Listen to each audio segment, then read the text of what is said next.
السلام علیکم ورحمۃ اللہ وبرکاتہ۔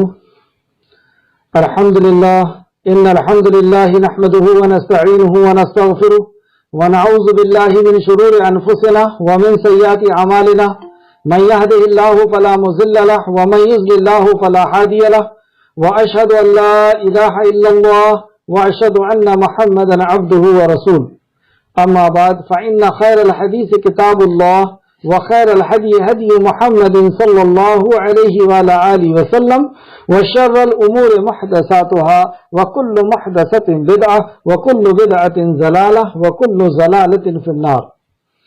ہر قسم کی تعریف حمد اللہ رب العزت کے لیے لائق اور زیبا ہے جو ساری کائنات کا خالق مالک مدبر اور منتظم ہے۔ درود و سلام ہو انبیاء اکرام پر، خصوصاً نبی مکرم رحمت للعالمین امام الانبیاء محمد صلی اللہ علیہ وسلم پر، آپ کے اہل بیت پر اور صحابہ اکرام پر۔ معزز سامعین اکرام، اس مختصر سے درود السلام کے بعد کل ہماری کلاس میں جو آیت مبارکہ آئی اس میں جو وصیتیں اور نصیحتیں ہمارے خالق نے ہم سے کیا کہ داعی جب دعوت کے کام کو اللہ رب العزت اسے حکم دیتا ہے تو اس کو کیا چیزیں رکاوٹ بنتی ہیں۔ خود اس کے ذہن کے جو اشکال ہیں، اس کے خود کی ذہن کی جو رکاوٹیں ہیں، اور پھر مدعو کی طرف سے یا لوگوں کی طرف سے، نافرمانوں کی طرف سے جو رکاوٹیں آتی ہیں ان رکاوٹوں کا ذکر کیا گیا۔ جیسے خود کی طرف سے جو رکاوٹ آتی ہے اس تعلق سے اللہ نے فرمایا کہ موسیٰ علیہ السلام نے جو کہا کہ میں ڈرتا ہوں کہ وہ مجھے جھٹلا دیں گے، تو سب سے پہلے ہمارے ذہن میں یہی بات آتی ہے کہ وہ جھٹلا دے گا، یعنی وہ نہیں مانے گا، اسے ہدایت نہیں ملے گی۔ یہ پہلے سے ہم سوچ لیتے ہیں کہ اسے ہدایت نہیں ملے گی، بلکہ اس سے یہ پتہ چلا کہ اسے ہدایت ملے یا نہ ملے ہمیں پیغام پہنچانا ہے، کیونکہ ایک طرف یہ حجت ہے اور دوسرے طرف یہ دعوت ہے۔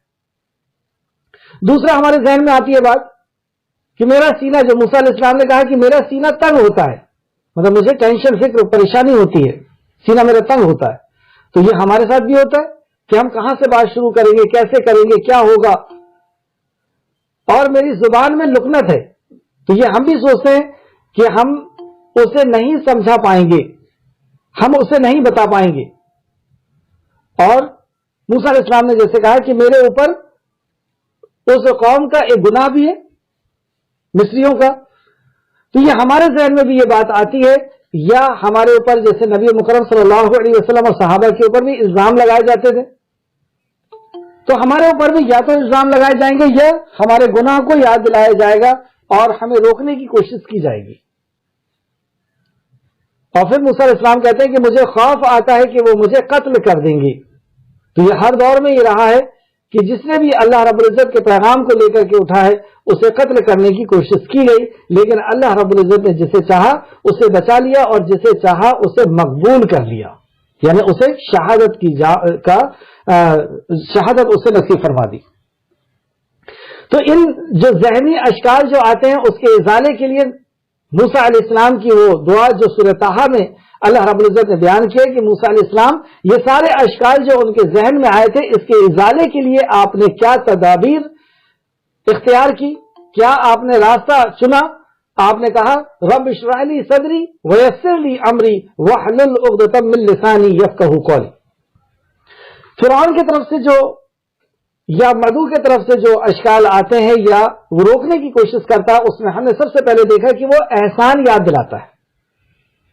ہم بھی جب دعوت کا کام کرنے نکلیں گے تو لوگ ہمیں اس کام سے روکنے کے لیے احسان یاد دلائیں گے۔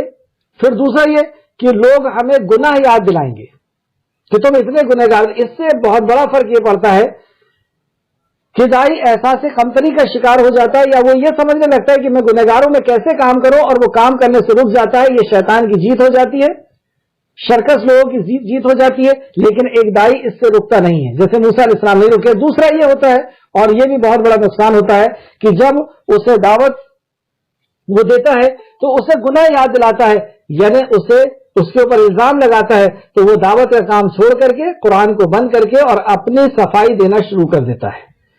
اس سے بھی وہ دعوت کام سے رک جاتا ہے اور یہاں پہ اس کا بگاڑ بھی ہو جاتا ہے کہ وہ اللہ رب العزت کی دعوت کو چھوڑ کر کے اپنی ہی دعوت میں لگ جاتا ہے.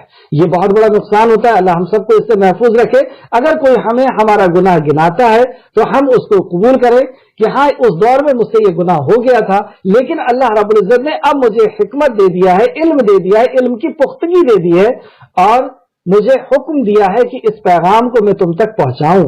یہ اللہ رب العزت کا حکم ہے. کنتم خیر امۃ اخرجت للناس تأمرون بالمعروف وتنہون عن المنکر. تو میرے رب کا یہ حکم ہے. میں نے قرآن کو پڑھ لیا، سیکھ لیا، سمجھ لیا ہے، اس میں مجھے ایمان آ گیا، اب میں اس پہ عمل کرنے لگا ہوں اور میرے رب کا یہ آرڈر ہے کہ اس پیغام کو میں لوگوں تک پہنچاؤں. نبی مکرم نے کہا کہ یہ بات تمہارے پاس امانت ہے اس وقت تک جب تک تم لوگوں تک نہ پہنچا دو. تو یہ میرے رب کا حکم ہے، میرے نبی کا حکم ہے اور میں آپ تک اس پیغام کو پہنچا رہا ہوں. میری زندگی میں جو کچھ بھی تھا وہ میرے لیے ہے اور اس کا جواب میں دوں گا.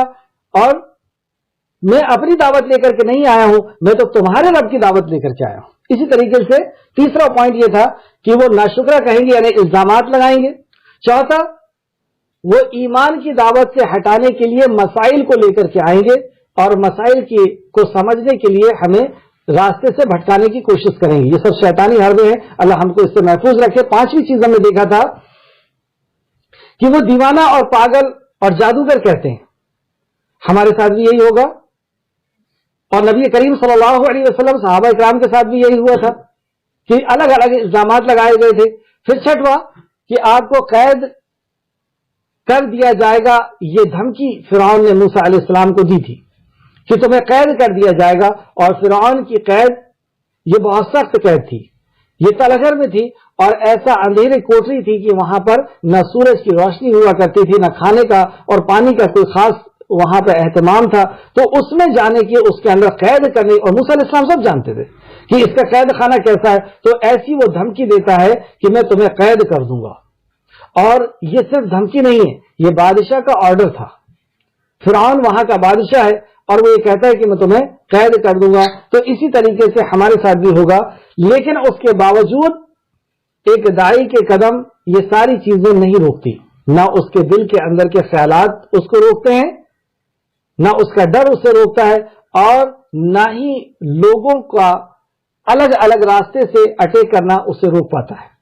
فرعون نے یہی دیکھا کہ میں نے اتنی کوشش کیا اور یہ رکا نہیں، اور ان کا دعوت کا کام، ایک رب کے پیغام کو یہ مصر کے اندر بہت خوبی کے ساتھ پہنچا رہے ہیں. تو اب اس نے دوسرا راستہ اختیار کیا. اور وہ دوسرا راستہ کیا ہے؟ آج کی کلاس میں ہم اس کو سمجھتے ہیں. آیت نمبر 34. اعوذ باللہ من الشیطان الرجیم. قال للملائ حوله ان هذا لساحر علیم. فرعون نے کہا، فرعون نے اپنے ارد گرد موجود درباریوں سے کہا، بلا شبہ یہ ضرور ماہر جادوگر ہے. تو دوسرا حربہ اس کا کیا ہوگا؟ پہلا یہ تھا کہ دائی کو خود کوشش کر کے روک دینا، کسی بھی طریقے سے ڈرا کر کے، دھمکا کر کے، جان سے مارنے کی کوشش کر کے اسے روک دینا. جب یہ دیکھتا ہے کہ اس سے بات نہیں بنی، یہ نہیں رکا، تو جو ان کے قریب آ رہے ہیں ان کو روکنا. نبی کریم صلی اللہ علیہ وسلم کو بھی ڈائریکٹ روکنے کی کوشش کی گئی، آپ کے خاندان کے قریش کے لوگوں نے روکنے کی کوشش کی گئی. لیکن جب دیکھے کہ یہ نہیں رک رہے ہیں تو پھر مکہ والوں کو جا کر کے اور الٹا سیدھا کہنا شروع کر دیے کہ وہ تو سحر زدہ ہیں، وہ تو دیوانے ہیں، وہ تو مجنون ہے، تو فلاں ہے، فلاں ہے، جادوگر ہیں. اس طریقے سے لوگوں کو روکا جاتا ہے کہ اس شخص کے قریب مت جاؤ. ہمارے ساتھ بھی یہی ہوگا. اگر ہم واقعی اس پیغام کو لوگوں تک پہنچائیں گے، خالص اللہ رب العزت کے کلام اور نبی کریم صلی اللہ علیہ وسلم کے فرمان کو اخلاص کے ساتھ جب ہم لوگوں کو پہنچانا شروع کریں گے تو پہلے وہ ہمیں ڈائریکٹ روکنے کی کوشش کریں گے، اور جب وہ دیکھیں گے کہ یہ نہیں رک رہا ہے تو لوگوں کو روکیں گے. کیا کہہ کر کے؟ یہ تو جادوگر ہے، جو اس کے پاس جاتا ہے وہ اسی کے طرح کا ہو جاتا ہے، یا یہ تو گستاخ ہے، یا پھر کوئی نمبر دیں گے، یا کسی طریقے سے وہ بدنام کرنے کی کوشش کریں گے اور لوگوں کو روکنے کی کوشش کریں گے. اس آیت سے یہ ہمیں نصیحت ملی. فرعون نے کہا اپنے ارد گرد موجود سرداروں سے، کہا کہ بلا شبہ وہ ضرور ماہر جادوگر ہے. یہ الزام لگایا موسیٰ علیہ السلام کے اوپر. یعنی معجزے کو وہ جادو کا نام دیتا ہے کہ اس کے پاس آ جائیں گے تو بہک جائیں گے. یہ جادوگر ہے, اس کا معجزہ اگر دیکھ لیں گے تو بہک جائیں گے. آج بھی یہی کہا جاتا ہے. موسیٰ علیہ السلام کا معجزہ عصا تھا اور ید بیضا تھا کہ ہاتھ کو وہ بغل میں ڈال کر کے نکالتے تھے تو بہت تیزی کے ساتھ وہ چمکتا تھا. اس کی روشنی گھنگھور اندھیرے کے اندر روشنی پیدا کر دیتی تھی. تو یہ ان کا معجزہ تھا اور اس معجزے کو اس نے جادو کہا اور کہا کہ یہ جادو ہے اور اس کا شکار لوگ ہو جائیں گے, یعنی بہک جائیں گے باپ دادا کے طریقوں سے, دین سے. امت محمدیہ کا معجزہ کیا ہے جو قیامت تک باقی رہے گا؟ وہ قرآن ہے. تو آج بھی یہی کہا جاتا ہے کہ اگر اس قرآن کو پڑھ لو گے تو بہک جاؤ گے. جادو ہے وہ. بہرحال آیت نمبر 35, وہ چاہتا ہے کہ اپنے جادو سے تمہیں تمہاری زمین سے نکال دے, لہذا تم کیا مشورہ دیتے ہو؟ یعنی اپنے ارد گرد سرداروں کو اس نے بٹھالا تھا, مصر کے سرداروں کو, بڑی پوسٹ کے لوگوں کو, اور کہتا ہے کہ وہ چاہتا ہے کہ اپنے جادو سے تمہیں تمہاری زمین سے نکال دے. کتنا بڑا جھوٹ اور کتنا بڑا جھوٹا الزام. جبکہ موسیٰ علیہ السلام جب وہاں پر پہنچے تو انہوں نے صاف ستھرے طور پہ یہ بات رکھا کہ ایک رب جو تیرا خالق ہے, تیرے باپ دادا کا خالق ہے, جو سورج چاند زمین و آسمان کا رب ہے, جو تجھے پیدا کرنے والا ہے, جو ہر مخلوق کو پیدا کرنے والا ہے, ہر مخلوق کی ضرورت کا پیدا کرنے والا ہے, حفاظت کرنے والا ہے, تو اس کی عبادت کر. پہلا دعوت یہ تھی. اور دوسری کہ بنی اسرائیل کے اوپر ظلم مت کر, بنی اسرائیل کو میرے ساتھ بھیج دے. یعنی یہ مصر ہمارا دیش نہیں ہے, ہم اپنے دیش میں واپس چلے جاتے ہیں, ہم کو مت قید کر کے رکھو اس دیش کے اندر. تو موسیٰ علیہ السلام کی صاف ستھری دعوت یہ تھی اور اس کے طرف یہ پیغام تھا کہ اے فرعون, تو ہمارے اوپر ظلم مت کر, یعنی ہمارے آدمیوں کے اوپر, بنی اسرائیل کے اوپر ظلم مت کر, اسے ہمارے ساتھ چھوڑ دے. لیکن فرعون کیا کہتا ہے؟ لوگوں کو اس طریقے سے وہ برگلا رہا ہے کہ یہ تمہاری زمین پہ قبضہ کرنا چاہتے ہیں. کیا قبضہ کرنے کا ارادہ تھا موسیٰ علیہ السلام کا؟ موسیٰ علیہ السلام نے تو صاف طور پہ یہ کہا تھا کہ ہمیں یہاں سے جانے دو, ہم بنی اسرائیل کو لے کر کے یہاں سے چلے جاتے ہیں. اور بعد میں موسیٰ علیہ السلام بنی اسرائیل کو لے کر کے وہاں سے نکلے, مصر میں نہیں رہے آپ. پھر وہ کہتا ہے لہٰذا تم کیا مشورہ دیتے ہو؟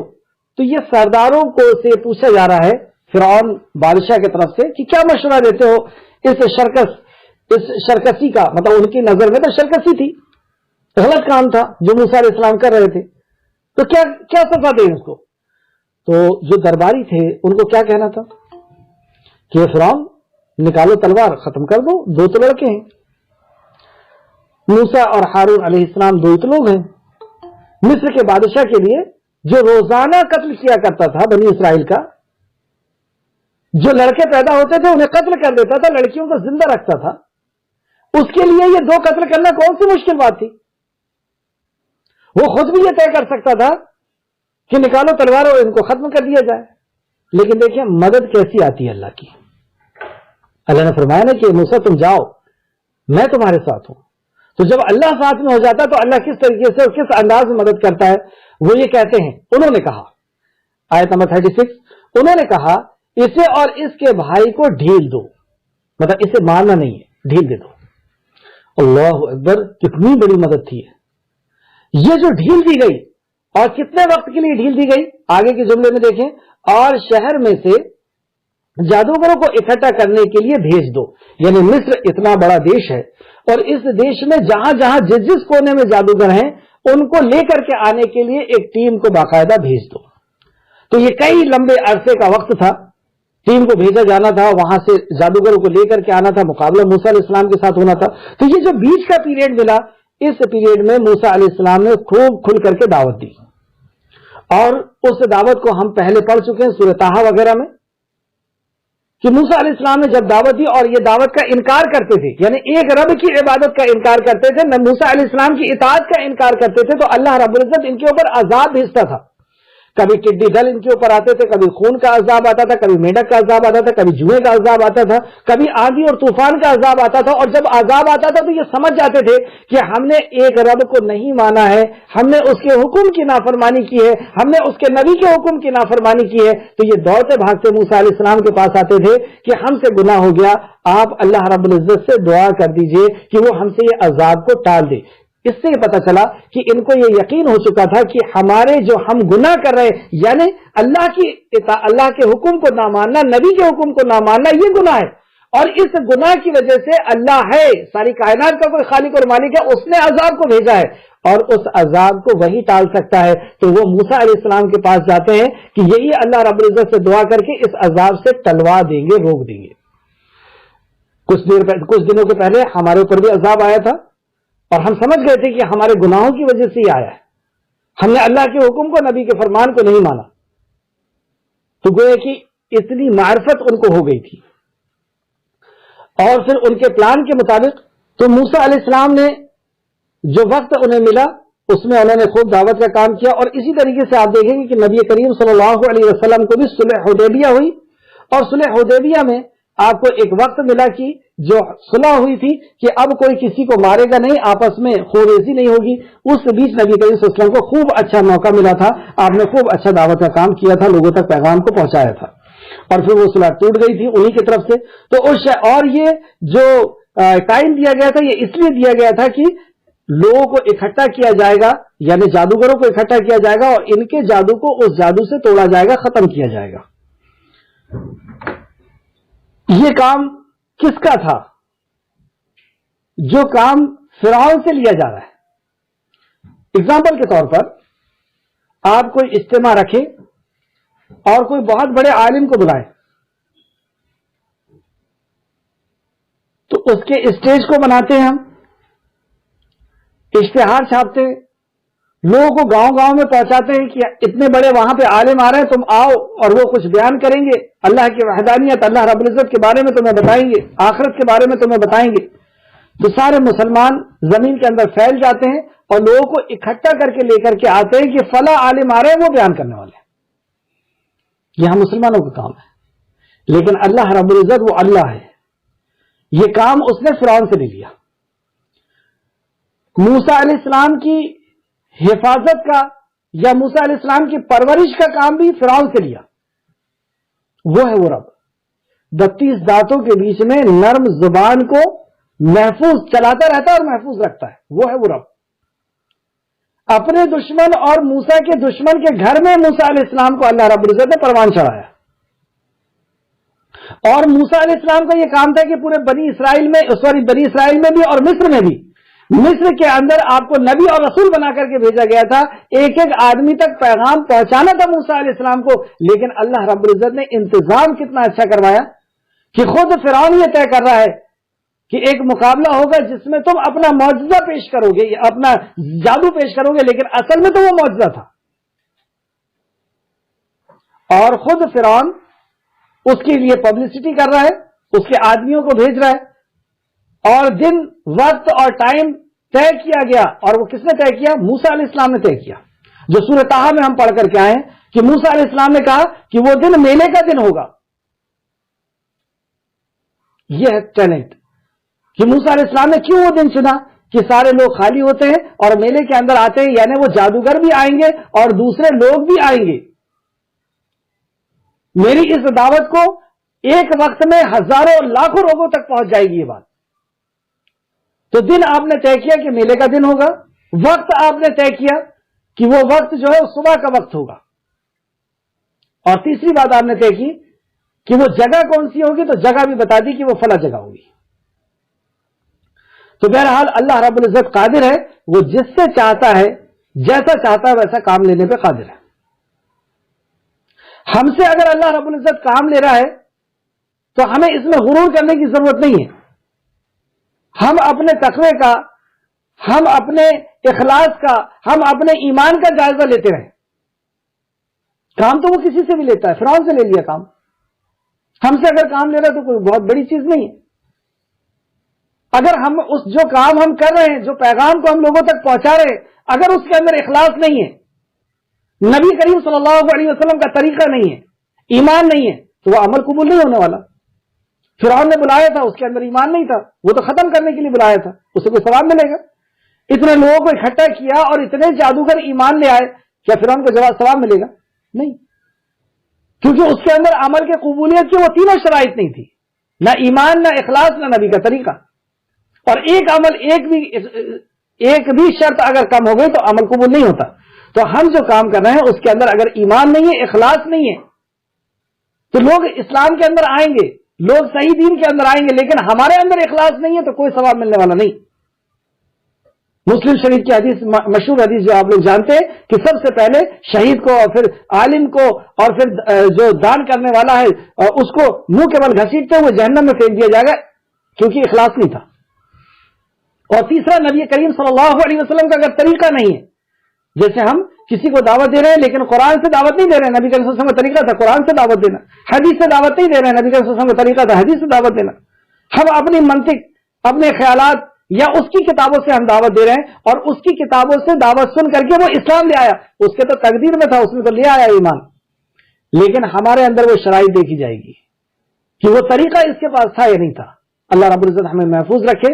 تو فرعون کے ذریعے سے اللہ رب العزت نے سارے مصر کے جادوگروں کو بھی بلوا لیا، اور جو اس جادو کو دیکھنے کے لیے اکٹھا ہوئے تھے وہ بھی وہاں پر آ گئے. اور خطاب کرنے والا وہاں پر کون تھے؟ سیدنا موسیٰ علیہ السلام اور ہارون علیہ السلام. انہوں نے اپنے بات رکھی اور بات رکھنے کے بعد معجزہ پیش کیا. آگے دیکھتے ہیں کیا ہوا. آیت نمبر 37 کہ وہ ہر ماہر جادوگروں کو تیرے پاس لے آئے. مطلب وہ مشورہ دیتے ہیں کہ ان کو ڈھیل دی جائے، انہیں فوراً قتل نہ کیا جائے، انہیں تھوڑی ڈھیل دیتے ہیں اور ہم اپنے آدمیوں کو مصر کے کونے کونے میں پہنچا دیتے ہیں تاکہ وہ ماہر جادوگروں کو لے کر کے اکٹھا ہو جائیں یہاں پر. تو اس بات کو، اس مشورے کو فرعون نے قبول کر لیا اور یہ بات طے ہو گئی.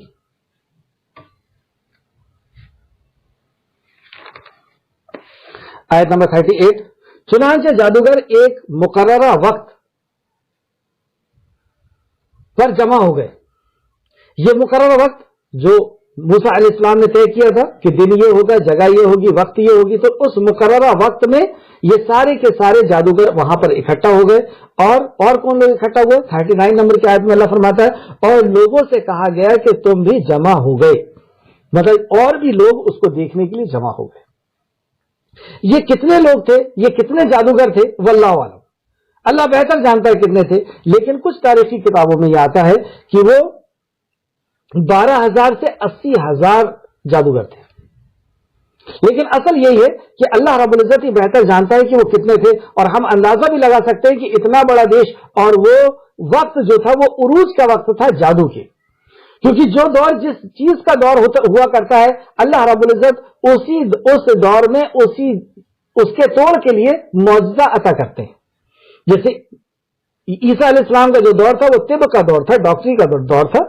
تو اللہ رب العزت نے عیسیٰ علیہ السلام کے ہاتھ کے اندر پوری ڈاکٹری کو سیٹ کر دیا تھا.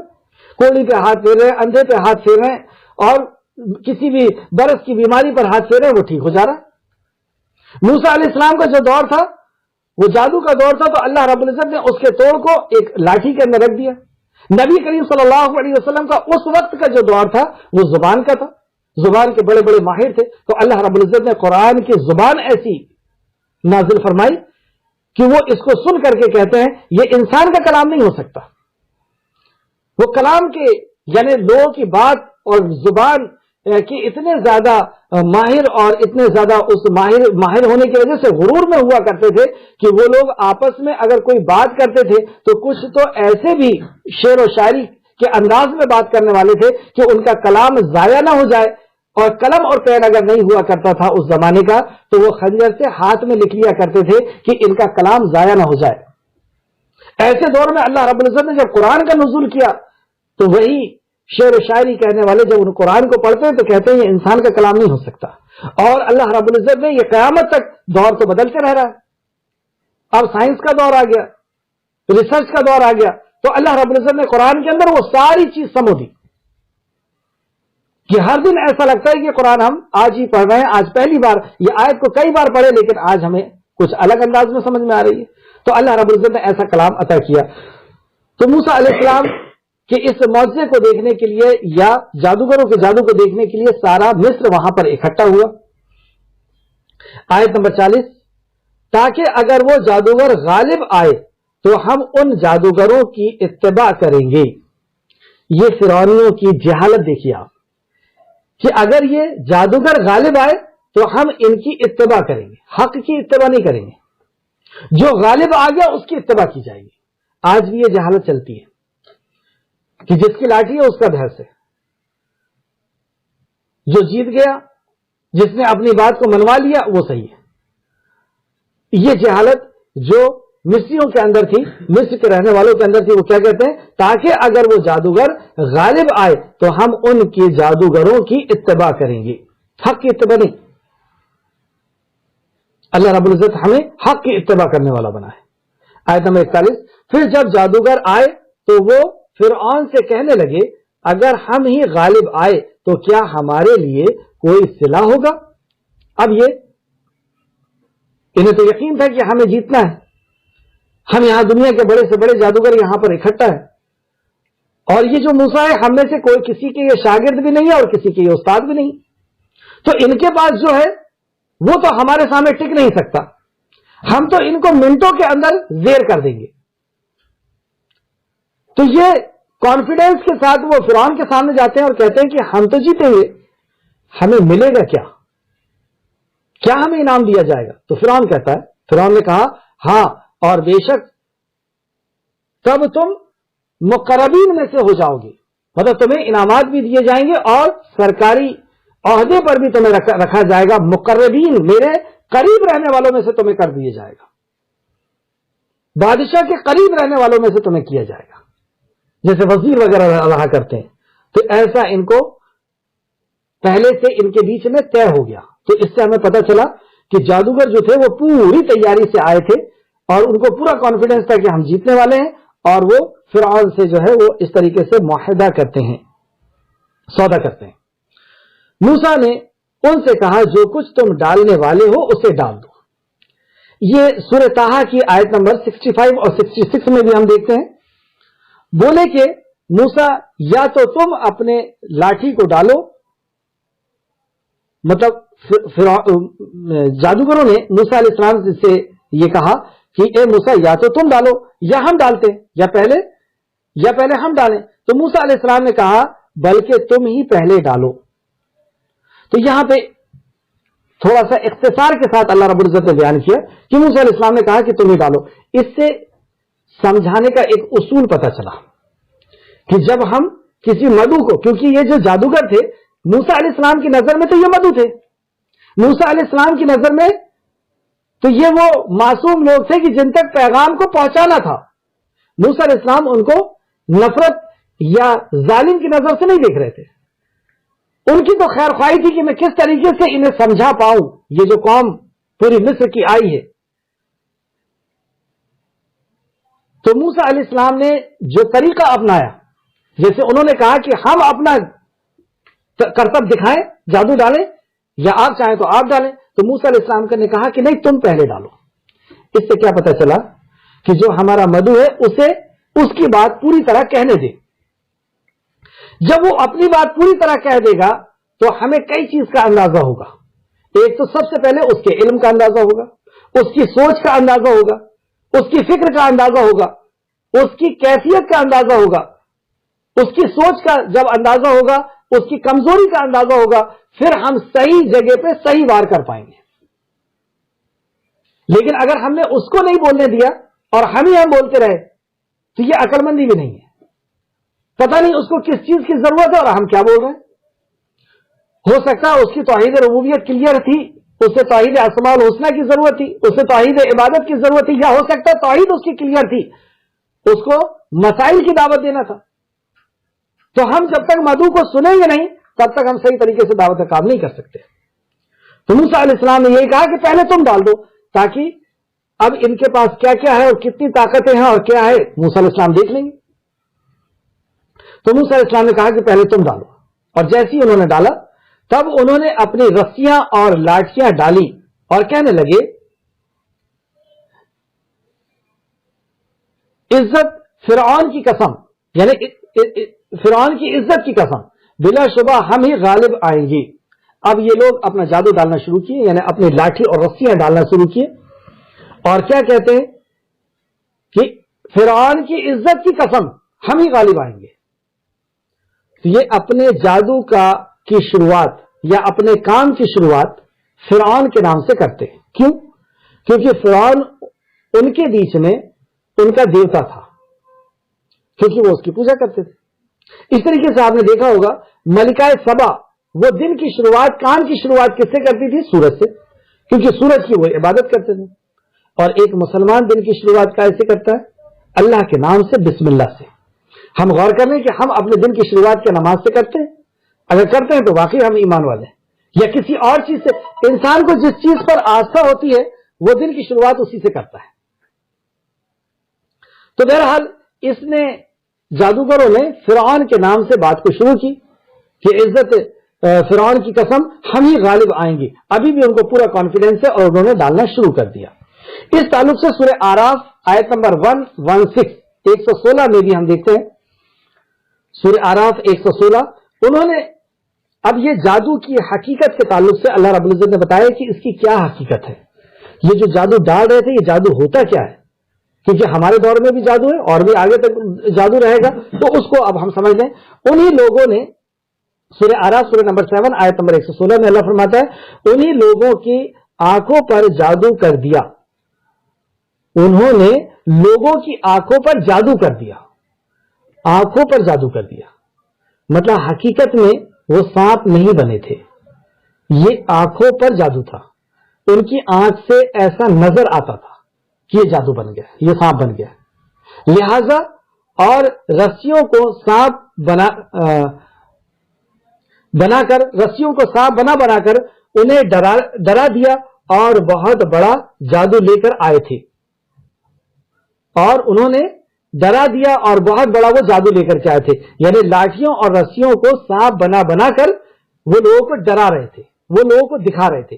اس کی تعلق سے ایک اور آیت دیکھتے ہیں، سورہ طٰہٰ آیت نمبر 66 اور 69 تک اللہ فرماتا ہے، تو ناگواں یعنی اچانک ان کی رسیاں اور لاٹیاں ان کے جادو کی وجہ سے جو اس کے خیال میں ڈالا گیا کہ حقیقتاً وہ میدان میں دوڑنے لگی، حقیقتاً وہ میدان، مطلب جب وہ رسی انہوں نے ڈالا تو ان کو ایسا لگتا تھا کہ حقیقت میں یہ دوڑ رہی، تو اس سے اللہ رب العزت بتا رہا ہے کہ حقیقت میں وہ دوڑ نہیں رہی تھی، یہ انہیں نظر آ رہا تھا۔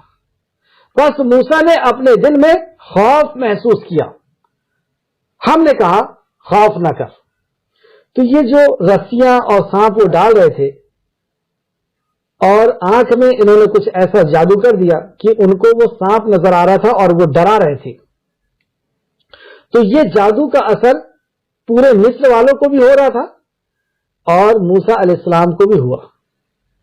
اس لیے موسیٰ علیہ السلام کے بارے میں اللہ نے فرمایا کہ پس موسیٰ نے اپنے دل میں خوف محسوس کیا۔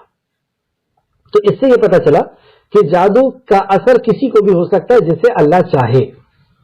سورہ بقرہ آیت نمبر 102 کے اندر اللہ نے فرمایا کہ اللہ چاہے گا تو آپ کو جادو کا اثر ہو جائے گا، لیکن امت محمدیہ کو اور بھی گفٹ دیے گئے کہ اگر وہ صبح شام کے اذکار کرتے ہیں، معوذتین کی پابندی کرتے ہیں، تو ایسے جادو سے بھی وہ بچیں گے۔ لیکن پھر بھی اگر اللہ رب العزت نے چاہا اور آپ نے اس کو نہیں پڑھ پایا تو جادو کا شکار ہو جائیں گے۔ اب جادو کا شکار ہو گئے تو کیا کریں؟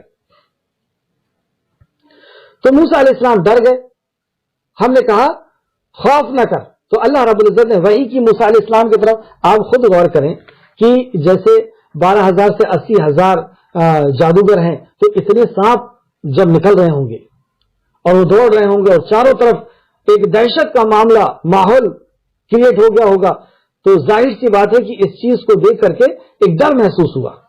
لیکن موسیٰ علیہ السلام کا جہاں پہ بھی ہم واقعہ پڑھتے ہیں تو ڈر تو ہم کو ملتا ہے، لیکن موسیٰ علیہ السلام کہیں رکتے ہوئے نہیں ملتے۔ تو اللہ رب العزت نے کہا کہ خوف نہ کر، بلا شبہ تم ہی غالب ہوگے، جو لاٹھی تمہارے دائیں ہاتھ میں ہے اسے ڈال دو کہ جو کچھ انہوں نے بنایا ہے اس کو نگل جائے گی۔ اب اللہ رب العزت کی طرف سے وحی آئی کہ آپ کو ڈرنے کی ضرورت نہیں، آپ کے پاس اللہ رب العزت کی طرف سے دیا ہوا معجزہ ہے، آپ اس لاٹھی کو ڈالیے، جیسی آپ یہ لاٹھی ڈالیں گے یہ سانپ بنے گی اور ان کے سارے جادو کو یہ نگل لے گی۔ تو اگر جادو ہو گیا ہے تو اس جادو کو ختم کرنے کے لیے موسیٰ علیہ السلام کو کہا گیا کہ اپنا معجزہ ڈال دیں، وہ معجزہ اس کو ختم کر دے گا۔ موسیٰ علیہ السلام نے ڈالا اور معجزہ ختم ہو گیا۔ ہمارے دور میں بھی جادو ہے، ہم اس جادو کو کیسے ختم کریں؟ تو ہمیں بھی معجزہ ڈالنا ہوگا۔ اور جیسے ہی ہم معجزہ پیش کریں گے آج کا بھی جادو ختم ہو جائے گا۔ اور ہمارے دور کا معجزہ کیا ہے؟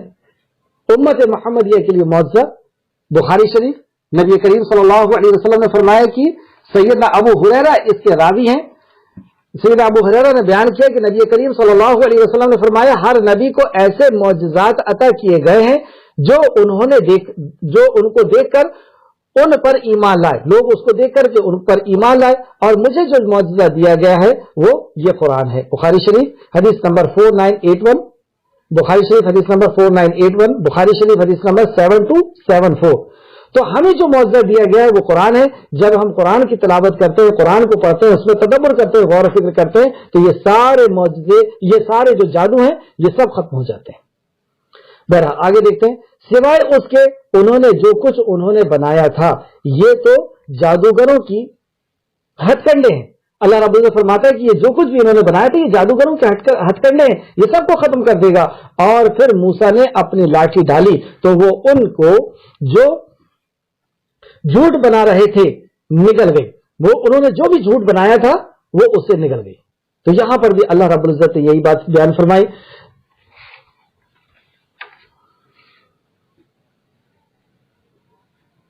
موسیٰ نے ان سے کہا جو کچھ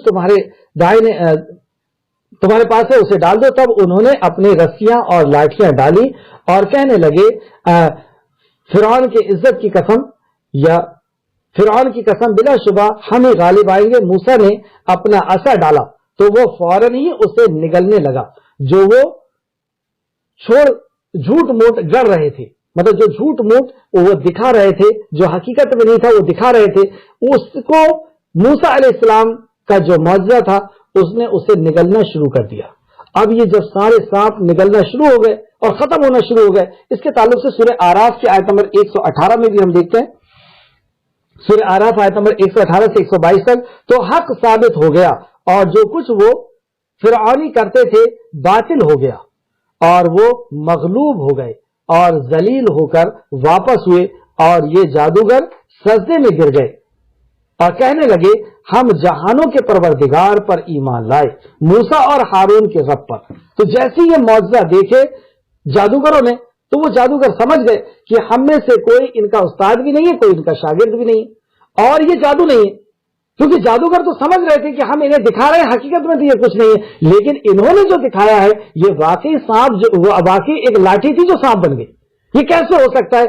یہ واقعی خالق کائنات جو پوری دنیا کا بنانے اور چلانے والا ہے، اسی کے اندر یہ قدرت اور یہ طاقت ہے کہ وہ جس شے کو جب چاہے جیسا چاہے بنا دے، مٹا دے۔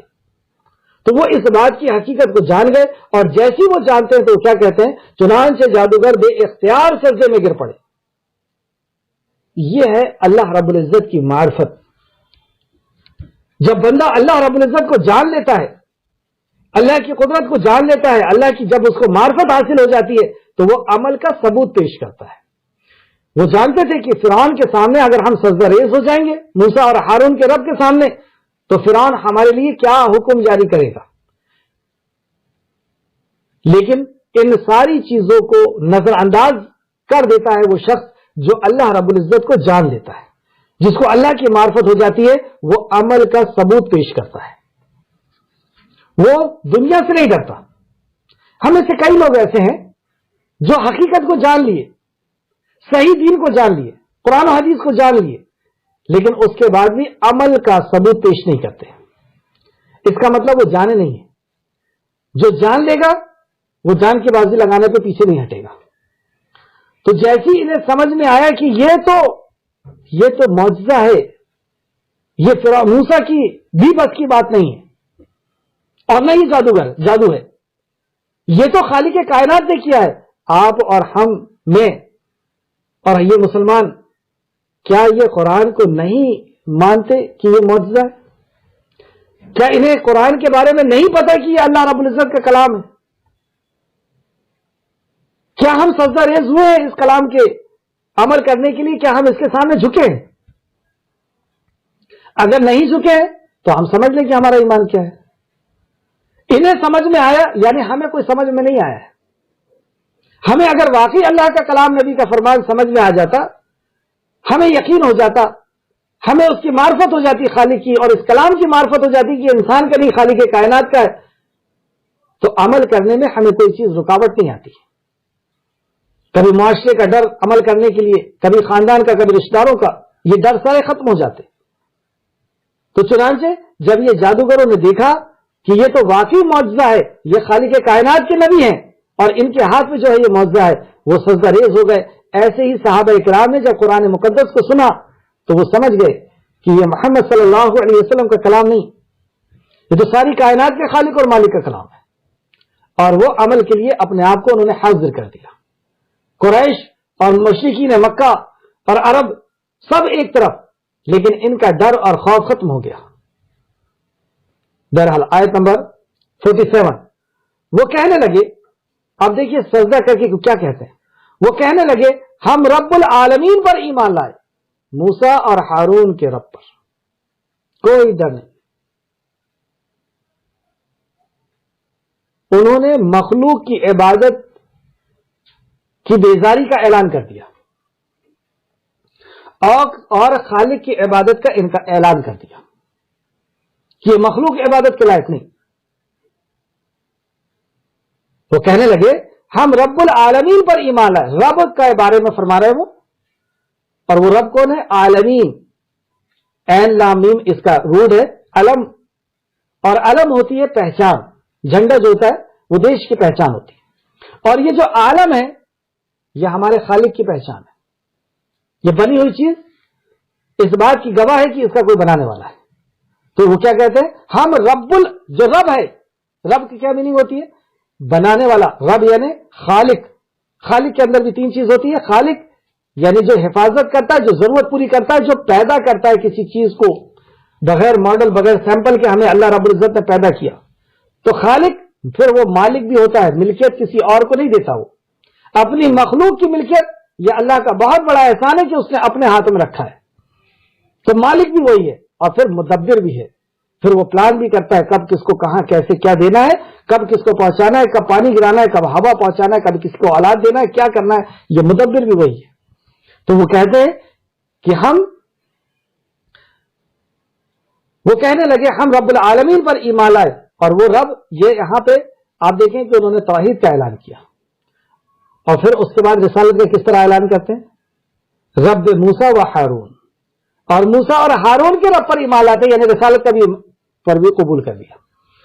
ہمارے ہاں بھی یہی کلمہ ہے، اشہد ان لا الہ الا اللہ و اشہد ان محمد رسول اللہ، کہ اللہ کے علاوہ کوئی عبادت کے لائق نہیں اور محمد رسول اللہ اللہ کے بندے اور اس کے رسول ہیں. عبد ہیں. آیت نمبر 49، اب جب انہوں نے بھری مجلس میں ایسا ذلیل کیا، ذلیل ہو گیا فرعون.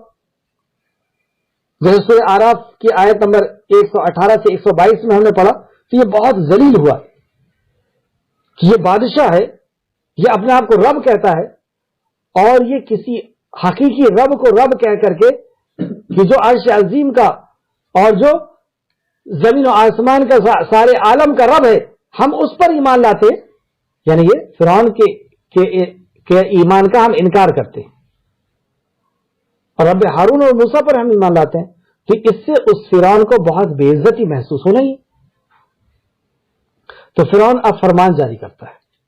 پہلے اس نے روکنے کی کوشش کی تھی لوگوں کو موسیٰ علیہ السلام کے قریب جانے سے، جادوگر کہہ کر کے، اور اب جو لوگ نہیں رکے اور انہوں نے ایمان لے آیا تو ان کے لیے کیا فرمان جاری ہوتا ہے، اس پہ بھی آپ سماعت کریں.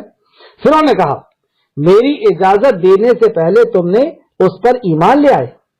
یہ دیکھیے شرکسی کس قدر ہے کہ میری اجازت کے بغیر تم نے ایمان کیسے لے آئے. یعنی اللہ رب العزت کو رب تسلیم کرنے کے لیے مخلوق کی ضرورت پڑے گی. فرعون کیا ہے؟ اس کی ایک مخلوق ہے. تو ہمیں اپنے رب کو رب تسلیم کرنے کے لیے، اس کو خالق مالک اور رازق تسلیم کرنے کے لیے کیا کسی انسان کی اجازت کی ضرورت ہے کہ وہ اجازت دے گا تو ہم اس کو قبول کریں گے، جو ہمارا خالق ہے، جو ہمارا پیدا کرنے والا ہے. لیکن فرعون نے یہ سرکشی کی اور کہتا ہے کہ میری، کیونکہ وہ بادشاہ ہے نا مصر کا، تو اس کی حکومت چلے گی. وہ جیسا کہے گا، دن کو دن کہے گا تو دن، رات کو رات کہے گا رات. تو فرعون کہنے لگا میری اجازت کے بغیر، میری اجازت دینے سے پہلے تم نے اسے مان لیا، بے شک وہ تمہارا بڑا ہے جس نے تمہیں جادو سکھایا ہے۔ اب اس کی شرکسی کا یہ عالم، جب انسان آپ دیکھیں گمراہ ہوتا ہے نا، تو اس طرح اس حد تک جاتا ہے کہ حقیقت کو دیکھ لیا، جان لیا، سمجھ لیا، لیکن سرکشی کا یہ عالم ہے کہ جو قبول کر رہے ہیں ان کا بھی انکار اس انداز میں کرتا ہے کہ تم سب ایک جیسے ہو، تم سب جادوگر ہو اور یہ تمہارا بڑے ہیں۔ اب فرمان جاری کرتا، لہذا جلد تم جان لو گے، میں ضرور تمہارے ہاتھ اور پاؤں مختلف طرف سے کاٹ دوں گا اور تم سب کو ضرور سولی پر چڑھا دوں گا۔ اب یہ بادشاہ کا فرمان جاری ہوا، یہ دھمکی نہیں تھی، یہ اس کا آرڈر تھا کہ میری اجازت کے بغیر، مجھے رب نہ کہہ کر کے تم اس کے رب کو رب کہتے ہو، تو اب میرا فرمان سنو، ایک طرف کا ہاتھ تمہارا کاٹا جائے گا، دوسری طرف کا پیر، اور سولی دی جائے گی، یعنی لٹکا دیا جائے گا پھانسی پر۔ کیوں اتنی سخت سزا؟ تاکہ تمہیں دیکھ کر کے لوگ عبرت حاصل کریں اور کوئی میرے خلاف نہ جائے، اس لیے اتنی سخت سزا کا اعلان کیا گیا۔ اور یہ صرف دھمکی نہیں تھی، یہ ایک بادشاہ کا آرڈر تھا۔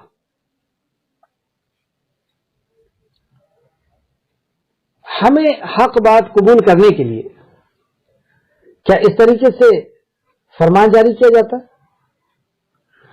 اور صحابہ کرام کو بھی اتنا بڑا اگزامپل دیا گیا، موسیٰ علیہ السلام، اور اس دور میں جن لوگوں نے اسلام کے اندر داخل ہوئے تھے، جو پہلے جادوگر تھے، پہلے لوگوں کو ستانا، پریشان کرنا، میاں بیوی کے اندر جدائی ڈالنا، گھروں کو برباد کرنا، یہ ان کا عمل تھا۔ لیکن جب انہوں نے اسلام لے کر کے آ گئے تو ان کے لیے یہ سزا منتخب کی گئی کہ ان کے ایک طرف کے ہاتھ کاٹے جائیں گے، دوسری طرف کا پیر، اور ان کو لٹکا دیا جائے۔ اتنی بڑی سزا اسلام لانے کی مکہ والوں کو بھی نہیں دی جاتی تھی، تو اب جو ان کو سزا دی جاتی تھی وہ اس کے لیے تیار ہو گئے کہ کیا کریں گے، زیادہ زیادہ ہم کو گھسیٹیں گے۔ اب آپ دیکھ لیں بلال حبشی رضی اللہ عنہ کہ ان کو گھسیٹ رہے ہیں، حضرت خباب کو جلا رہے ہیں، کیونکہ ان کے سامنے اتنا بڑا اگزامپل آ گیا کہ اگر ایسی بھی سخت سزا دی جائے گی تو بھی ہم اسلام سے ہٹنے والے نہیں۔ اس لیے آپ دیکھیں گے کہ حضرت بلال آہد آہد کہا کرتے تھے، یعنی اس کو اور غصہ دلاتے تھے کہ اللہ ایک ہے، یہ 360 جو تم نے بت بنا رکھے ہو یہ نہیں ہے۔ اور اب ہم اپنے آپ کا جائزہ لیں کہ ہمیں اسلام پر اعلان کرنے اور اس پر عمل کرنے میں کیا پریشانی آتی ہے، پھر ہم کیوں نہیں عمل کرتے؟ اگر ہمارے اوپر یہ پریشانی آ جائے کہ یہ اعلان کر دیا جائے کہ ان کے ایک طرف کے ہاتھ اور ایک طرف کے پیر کاٹ کے ان کو لٹکا دو، تو ہم میں سے کتنے باقی رہنے والے؟ صرف یہی کہہ دیا جائے کہ تمہیں اس دیش کو چھوڑ کر کے جانا ہے، آدھے سے زیادہ آپ دیکھیں گے کہ مرتد ہو جائیں گے۔ کیا کا ایمان ہمارا؟ جبکہ ہمیں کوئی سزا نہیں دی جا رہی، لیکن اس کے بعد بھی نہ نماز کی فکر ہے، نہ روزے کی، نہ حج کی، نہ زکات کی، نہ اس پیغام کو سیکھنے کی، نہ اس پیغام کو لوگوں تک پہنچانے کی کوئی فکر نہیں، جبکہ کوئی تکلیف نہیں ہے۔ اور یہ جو ابھی تک کچھ منٹ پہلے تک جو جادوگر تھے، لوگوں کو نقصان پہنچانے والے تھے، لوگوں کو تباہ اور برباد کرنے والے تھے، یہ دائی بن گئے، دائی دعوت دے رہے ہیں۔ جو مجمع وہاں پر بیٹھا ہوا ہے، جو فرعونی بیٹھے ہوئے ہیں، ان سے کہہ رہے ہیں کہ ہم ہارون اور موسیٰ کے رب پر ایمان لاتے ہیں، اور وہ رب کون ہے؟ جو عرش عظیم کا رب ہے، جو ساری کائنات کا خالق اور مالک ہے، جو کیا ہے وہ آیت، وہ کہنے لگے کہ ہم رب العالمین پر ایمان لائے، وہ رب کی دعوت دے رہے ہیں، موسیٰ اور ہارون کے رب پر وہ رسالت کی دعوت دے رہے ہیں۔ چند منٹ کے اندر ایسے سخت ماحول میں وہ دعوت کا کام کر رہے ہیں، چند منٹوں کے اندر ایسا ایمان۔ یہاں پہ ہم 30 سال کے ہیں، کوئی 40 سال کا، کوئی 20 سال کا ہے اسلام کے اندر رہتے ہوئے، اور ہمارا ایمان یہ کہ اگر دوست نے دوستی توڑنے کا کہہ دیا تو ہم نے اللہ کی بات اور نبی کی بات کو چھوڑ دیا. خاندان والوں نے یہ کہہ دیا خاندان سے نکال دیا جائے گا تو ہم نے قرآن و حدیث کو چھوڑ دیا. ذرا سا یہ ڈر لگا کہ گراہکی کم ہو جائے گی تو ہم نے قرآن و حدیث کو چھوڑ دیا. کاہے کا ایمان ہے یہ؟ جب فرعون نے یہ آرڈر جاری کیا کہ ان کے ایک طرف کے ہاتھ کاٹو دوسرے طرف کے پیر کاٹو اور ان کو سولی لٹکاؤ، کوئی ایک جادوگر بھی آپ بتا دیں تاریخ کی کتاب کو پڑھ کر کے کہ وہ مرتد ہو گیا ہو؟ کیا کہتے ہیں وہ؟ کسی تاریخ نگاہ میں نہیں، خالق کائنات نے بیان فرمایا. آیت نمبر 50 وہ کہنے لگے کوئی حرج نہیں. مطلب بادشاہ آرڈر دے رہا ہے انہیں قتل کرنے کا، اور ایسے سخت طریقے سے قتل کرنے کا، ایک دم سے سوٹ کرنے کا نہیں کہہ رہا، ان کو تڑپا تڑپا کر کے مارنے کا حکم دے رہا ہے. اور ان کی زبان سے کیا نکل رہا ہے؟ وہ کہنے لگے کوئی حرج نہیں، بے شک ہم اپنے رب ہی کی طرف لوٹنے والے ہیں. اللہ اکبر. یہ ایمان میں جب اس آیت کو پڑھا تو میں حیران ہو گیا. بہت دیر تک اس کو اسی کو میں پڑھتا رہا، کیسے ایمان آ گیا یہ؟ یعنی ہمارے اندر جو ہے وہ کیا ایمان ہے؟ وہ یہ ہوتا ہے ایمان، یہ ہے وہ معرفت. انسان کو یہ معرفت جب انسان کے اندر آ جاتی ہے، اللہ کی جب پہچان آ جاتی ہے، اللہ کی جب معرفت ہو جاتی ہے کہ وہ خالق ہے، وہ مالک ہے، وہ دوبارہ پیدا کرنے پر قادر ہے، وہ ہمارا حساب لینے پر قادر ہے، تو جب یہ معرفت انسان کے اندر آتی ہے تو انسان کو وہ نڈر بنا دیتی ہے، بہادر بنا دیتی ہے، بے خوف کر دیتی ہے. لا خوف، واحد خوف اللہ. اب ساری مخلوق کا خوف نکل کر کے اور صرف واحد اللہ رب العزت کا خوف اس کے دل میں آ جاتا ہے. یہ ہے ایمان. ہم جس کے ساتھ جی رہے ہیں ہمیں لگ رہا ہے کہ ہم ایمان والے ہیں، اور ہمیں یہ کہنا بھی ہے کہ انشاءاللہ تعالی ہم ایمان والے، ہم انکار بھی نہیں کر سکتے اس کا. لیکن ہم سوچیں کہ کیا ہے ہمارے ایمان کی کیفیت. ذرا سی کوئی تکلیف اور پریشانی آئی اور سب سے پہلے اللہ کا کلام چھوٹتا ہے، نبی کا فرمان چھوٹتا ہے. یہاں پر تو موت آ گئی ہے سامنے، اور یہ سب شہید ہوئے. اللہ اکبر. یہ ایمان اتنا پیارا جس کو ہوتا ہے نا، جس کے پاس، اسی کو شہادت نصیب ہوتی ہے. یہ وہ شہادت ہے جس کی امید ہر مسلمان اپنے دل میں رہ کر لے کر کے جیتا ہے. ہر مومن اس امید، دو امیدیں لے کر کے جیتا ہے کہ میں خانہ کعبہ کا دیدار کروں گا، اور دوسرا کہ میں اللہ رب العزت کی راہ میں شہید ہو جاؤں. کیونکہ شہادت یہ موت کے خلاف ہے، یہ برزخ کے خلاف ہے، وہ میدان محشر کے خلاف. شہادت کیا ہے کہ بندہ جب شہید ہوتا ہے تو اللہ فرماتا ہے کہ خبردار جو راہ خدا میں راہ رب میں شہید کیے گئے ہیں انہیں مردہ مت گمان کرو. اللہ اکبر. یہ اب مردہ نہیں ہوتے تو کیا ہے؟ یہ زندہ ہے. اللہ فرماتا ہے یہ زندہ ہے، ان کی زندگی کا تمہیں شعور نہیں، تو یہ کہاں رہتے ہیں؟ اللہ فرماتا ہے کہ یہ اللہ رب العزت کے قریب ہوتے ہیں، وہاں انہیں رزق دیا جاتا ہے. نبی مکرم صلی اللہ علیہ وسلم نے فرمایا کہ اللہ کی قربت کیا ہے؟ یہ سبز پرندوں کے اندر، یعنی سبز باڈی کے اندر ان کی روح کو داخل کیا جاتا ہے، اور یہ جنت میں جہاں چاہتے ہیں وہاں پہ گھومتے پھرتے، کھاتے پیتے ہیں، اور اللہ رب العزت کے سائے کے نیچے، عرش کے نیچے آ کر کے یہ آرام کرتے ہیں. تو یہ شہادت انہیں نصیب ہو گئی. یہ تھا وہ علم، وہ معرفت، وہ حقیقت کی آگاہی کہ جب آ گئی تو ایک دن بھی نہیں لگا. صبح ایمان میں آئے، کیونکہ صبح کا وقت تھا. موسیٰ علیہ السلام نے کہا تھا کہ وہ صبح کا وقت ہوگا. دوپہر کو انہوں نے دعوت دے دی، اور شام ہوتے ہوتے انہیں سولی دے دی گئی، اور یہ ہمیشہ ہمیشہ کے لیے امر کر دیے گئے. ہمیشہ ہمیشہ کے لیے شہادت ان کا نصیب بن گئی. اللہ اکبر. آیت نمبر 51.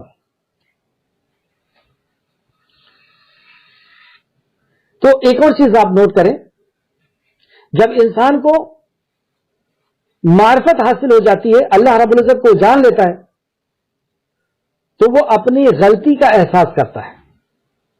جیسے یہاں پر اللہ رب العزت نے فرمایا، بے شک وہ کیا کہتے ہیں جو ایمان میں آئے تھے، جو پہلے جادوگر تھے اب وہ ایمان میں آ گئے، وہ کیا کہتے ہیں؟ وہ کہنے لگے کوئی حرج نہیں، مطلب کوئی بات نہیں، تو کیا کر سکتا ہے؟ پھر آپ زیادہ سے زیادہ ہمیں مار سکتا ہے، مار دے.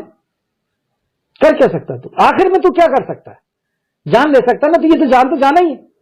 کون ہم ہمیشہ کے لیے آئے یہاں، یا تو ہمیشہ کے لیے آیا یہاں؟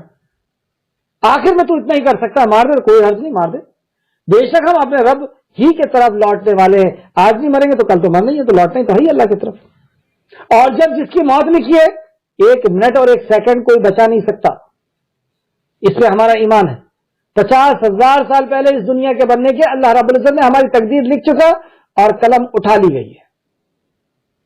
ایک سانس کوئی نہیں دے سکتا, ایک لقمہ کوئی نہیں دے سکتا, ایک عزت کوئی نہیں دے سکتا. جتنا میرے مالک نے لکھ دیا اتنا ہی ہے. تو یہ دلیری, یہ ایمان ہے, یہ نڈر بن جانا, یہ خوف کا خاتمہ ہو جانا, اور یہ ساری مخلوق سے خوف کا خاتمہ, اور صرف اللہ رب العزت سے خوف آ جاتا. تو پھر وہ کیا کہتا ہے آیت نمبر 51 میں اللہ نے فرمایا, اور آج کی کلاس کی آخر آیت, بے شک ہم امید رکھتے ہیں کہ ہمارا رب ہماری خطائیں بخش دے گا. یہ اس کی فکر ہوتی ہے. جب بندے کے اندر ایمان آ جاتا ہے تو اس کی فکر کیا ہوتی ہے کہ بے شک ہم امید کرتے ہیں کہ ہمارا رب ہمیں بخش دے گا. مار دے تو, ہم امید رکھتے ہیں ہمارے خالق سے, کیونکہ ہم سب سے پہلے ایمان لا رہے ہیں نا. تو یہ سچا ایمان ہے کہ جب انسان کو اپنی غلطی نظر آنے لگتی ہے. آپ دیکھیں ابلیس کو اپنی غلطی نظر نہیں آئی تھی, مومن کو اپنی غلطی نظر آتی ہے. وہ ایک چھوٹا سا بھی گناہ کرتا ہے تو اس کو پہاڑ لگتا ہے, اور منافق پہاڑ کے جیسا بھی گناہ کرتا ہے تو اس کو مکھی لگتی ہے کہ جو اس کی ناک میں بیٹھی ہے اسے ہاتھ مار کر کے وہ ہٹا دے گا. حدیث کا مفہوم ہے.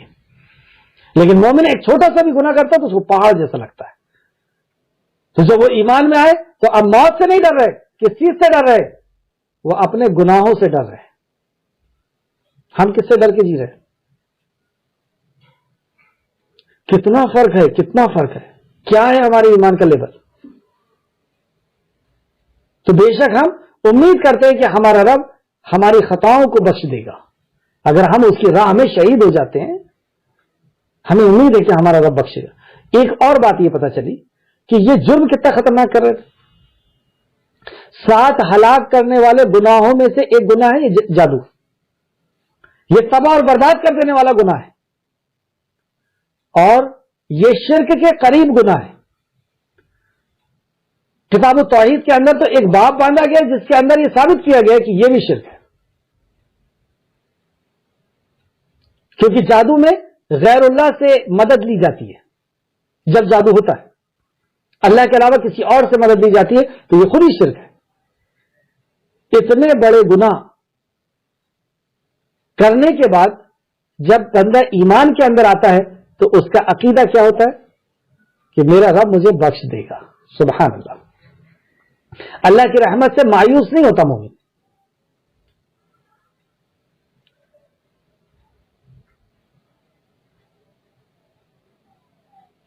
اپنی غلطی مانے بغیر کوئی انسان اللہ کے راستے میں آگے نہیں بڑھ سکتا.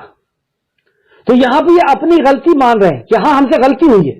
ہم فرعون موسیٰ جو وقت کے نبی ہیں ان کے مقابلے پر جادو کو لے کر کے آئے تھے, اور اس فرعون کے کہنے کی وجہ سے ہم لے کر کے آئے تھے. یہ ہمارا بہت بڑا گناہ ہے. لیکن ہم امید کرتے ہیں کہ جب ہمارے سامنے حق آ گیا تو ہم نے قبول کر لیا, ہمیں اللہ رب العزت بخش دے گا. یہ ان کا کہنے کا مطلب تھا. پھر سے آیت دیکھیں, اور یہ کلاس کی آخر آیت ہے. بے شک آج کی کلاس کی, بے شک ہم امید رکھتے ہیں کہ ہمارا رب ہماری خطائیں بخش دے گا, اس لیے کہ ہم پہلے ایمان لانے والوں میں سے ہیں. تو یہ پہلے ایمان لانے والوں میں سے ہیں, یعنی حق ہمارے سامنے جیسی آیا ہم نے سر تسلیم خم کر دیا. انتظار نہیں کہ فلاں سال سے اس عمل کو کریں گے, فلاں مہینے سے اس عمل کو کریں گے. ہمارے سامنے حق آیا, ہم نے قبول کر لیا, پچھلی زندگی کو چھوڑ دیا. اب ہم امیدوار ہو گئے کہ ہمارا رب ہمیں بخش دے گا. تو اس سے ہمیں یہی نصیحت ملی کہ ہمارے سامنے جب حق آئے ہم اس کو قبول کر لیں اور اپنے باطل کو چھوڑ دیں, کیونکہ ہم باطل پہ تھے. اب حق آ گیا تو حق جیسی آیا ہم اس پر قبول کر لیں اور باطل کو چھوڑ دیں. پھر امید رکھیں کہ اللہ رب العزت ہمارے گناہوں کو بخش دے گا. اللہ رب العزت سے دعا ہے کہ جو کچھ بھی ہم نے پڑھا اس پہ ہمیں مزید غور و فکر کرنے کی توفیق و رفیق عطا فرمائے. ہمیں بھی اے خالق مالک ایسا ہی ایمان عطا فرما جیسے چند منٹوں کے اندر انہیں تیری معرفت حاصل ہو گئی, تجھے پہچان لیے. یہ اصل میں سیریس تھے. یہ اس معجزے کو دیکھ کر کے اس پر انہوں نے عبرت لی تھی. کیا ہم قرآن کو پڑھ کر کے اس پہ غور و فکر کرتے ہیں, اس پہ عبرت لیتے ہیں؟ اگر ہم بھی لیں تو ہمارا بھی ایمان وقتوں پہ منٹوں کے اندر ایسا بنے گا. صحابہ کرام کا آپ دیکھیں، چند دن کے اسلام میں ہیں. حضرت ابوبکر صدیق چند دن کے مسلمان اور دعوت کے کام کے لیے نکل رہے ہیں، اور جب لوٹ کر کے آ رہے ہیں تو ماں عائشہ فرماتی ہیں کہ ان کے سر کو جہاں سے پکڑتے تھے بال ہاتھ میں آ جاتا تھا، اس قدر لوگ مارا کرتے تھے. اور بھی دوسرے صحابہ. یہ اتنا مضبوط ایمان کہ گھر کو چھوڑ دینا آسان. سب سے پہلے تو عزت کو چھوڑ دینا. ہم سے تو عزت ہی نہیں چھوڑی جا رہی. ہم تو عزت کے لیے جی رہے، عزت کے لیے مر رہے، اور ان کے سامنے عزت کوئی چیز ہی نہیں تھی. عزت کو نیلام کیا جا رہا ہے، مارا جا رہا ہے، روڈ پہ گھسیٹا جا رہا ہے. دولت چھین لی گئی، مکہ سے نکال دیے گئے، سب کچھ منظور، لیکن نبی کی نافرمانی منظور نہیں، اللہ کے علاوہ کسی اور کی عبادت منظور نہیں. یہ ہے وہ ایمان.